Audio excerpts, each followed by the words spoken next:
meminta kepada Allah tuh banyak-banyak aja, jangan sikit-sikit. Banyak aja minta, sepuas-puasnya. Semakin banyak kita meminta, Allah semakin senang dan sayang kepada kita. Kemudian Allah itu Al-Qahhar.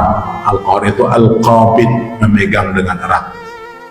Hampir sama juga dengan Jabbar. Apa yang dia pegang? Ala kulli syai', apapun. Jadi kalau kita berada dalam kesulitan, keluar dari masalah, salah satunya kita harus meyakini bahwa yang menggenggam masalah kita itu Allah, dan yang melepaskan Allah juga. Minta sama Allah. Allahul Qahhar, iftah lana, bukakan kepada kami, yassir umurana, mudahkan perkara kami, karena Allah mudah ya, mudah bagi Allah. Itu yang selalu kita diingatkan, bapak-bapak, ibu-ibu, meminta kepada Allah itu banyak-banyak aja, jangan sikit-sikit. Banyak aja minta, sepuas-puasnya. Semakin banyak kita meminta, Allah semakin senang dan sayang kepada kita. Al-Qahhar, jadi dia mengikat, memegang, menggenggam semuanya, juga wal qahir likul khalaik, dan dia bisa memaksa semua makhluk. Kadang-kadang kita punya rencana hujan, Pak, nggak jadi. Kadang-kadang kita punya rencana bocor ban kereta kita, terlambat. Itu Allah memaksa. Nggak bisa kita memaksakan untuk harus. Kita punya rencana, kita punya semangat, tapi Allah wal qahir. Allah bisa memaksa semua makhluknya tanpa terkecuali. Ya, itu namanya adalah Al-Qahhar. Berikutnya Bapak Ibu, Al-Wahhab.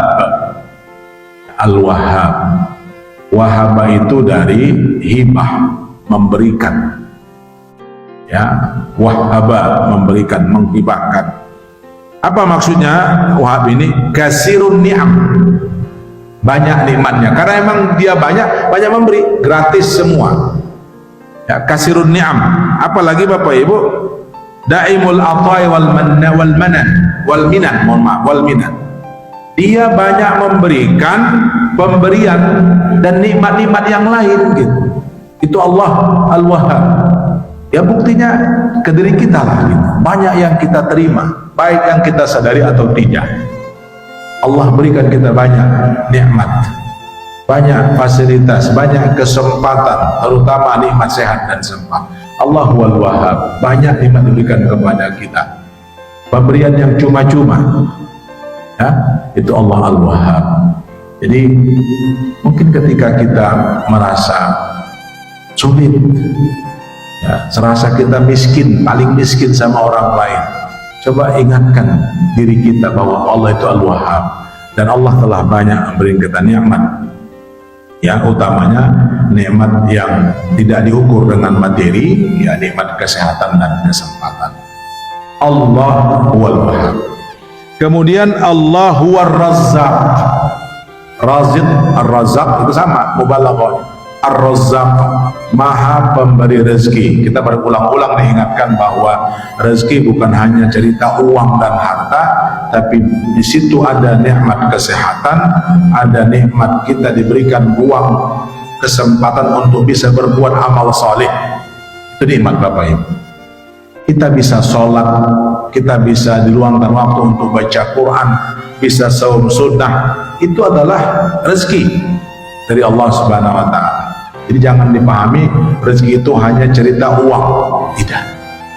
Tapi semua apa yang kita rasakan, bahkan nanti kita mendapatkan karunia dari Allah Subhanahu wa Ta'ala di akhirat, surga Jannatul Naim, itu adalah rezeki dari Allah Subhanahu wa Ta'ala. Ar-Razzaq, apa artinya? Khaliqul azraq wa khaliqu asbabiha. Allah yang menciptakan rezeki dan sebab kita mendapatkan rezeki. Tadi ada kegiatan pelatihan Bilal Mayat di 2 titik. Saya sampaikan bahwa Bilal Mayat ini profesi yang terkadang dipandang sebelah mata. Tapi kalau kita mau jujur, saya bilang kita harus berikan penghormatan kepada Bilal mayat. Kenapa? Karena kalau diukur Pak, kerja mereka dengan upah mereka nggak sebanding. Mohon maaf, tapi saya bilang begini, saya guru honor Pak.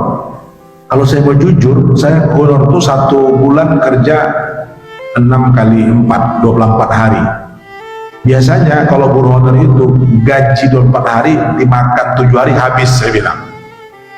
Tapi karena kita guru honor mengajarkan kebaikan, menebarkan kebaikan, yakin saja Allah bukakan pintu rezeki dari sumber-sumber yang lain. Yakin nggak Pak? Saya bilang. Saya bilang iya. Karena kalau dihitung jasa apa yang mereka berikan, bayangkan Pak, kalau yang mati itu normal enak, kalau yang darurat tenggelam 3 hari baru dapat, mati terbakar, mati terbunuh, udah seminggu baru ketahuan jasadnya. Itu sulit Pak. Ya, saya pernah, sudah meninggal beliau itu orang Kota Padang, dia termasuk Bilal mayat yang pengalaman. Dia bilang kalau sudah memandikan jasad yang darurat itu kadang Pak seminggu nggak hilang baunya. Maksudnya Pak bagaimana? Saya bilang karena salah satu cara untuk tidak muntah memandikan mayat yang darurat itu, begitu Bapak cium, ya babat matanya kelihatan, Bapak cium itu bangkainya, hirup sampai kandas gitu. Nah gitu, udah lepaskan, udahlah kerjakan, nggak muntah lagi itu. Tapi Pak seminggu Bapak mencium bau aja itu, makan cium bangkai, minum sampai seminggu. Bayangkan Pak, susah aja itu Bilal mayat. Tapi kadang-kadang kita nggak menghargai gitu. Cuman dikasih kain sarung 1 itu pun merepet dulu kasihnya gitu. Dan kedua, saya sudah kampanye kali ini Pak, tolonglah kita sadar Bilal mayat itu bukan mandikan jenazah, mendampingi, mengkoordinir keluarga musibah, memandikan keluarganya. Harusnya begitu kita. Jadi dia berdiri mengarahkan, pegang ini, tuang ini, bacakan ini. Itu tugasnya Pak. Bukan dia yang megang gitu. Kita enggak. Ya, kalau nggak ada Bilal mayat, masih teman gitu Pak. Katung-katung mayat, nggak ada yang mandikan. Ya kenyataan Pak, banyak seperti itu gitu. Nah saya ini kaitkan dengan rozak tadi gitu ya.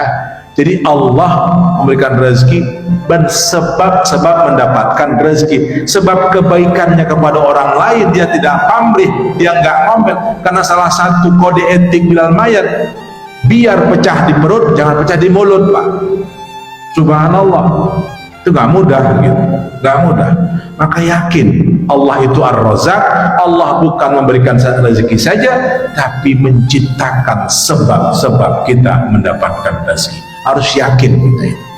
Contoh itu ya, yang Bilal mayat itu saya contohkan karena ini fenomena kita hari ini seperti itu.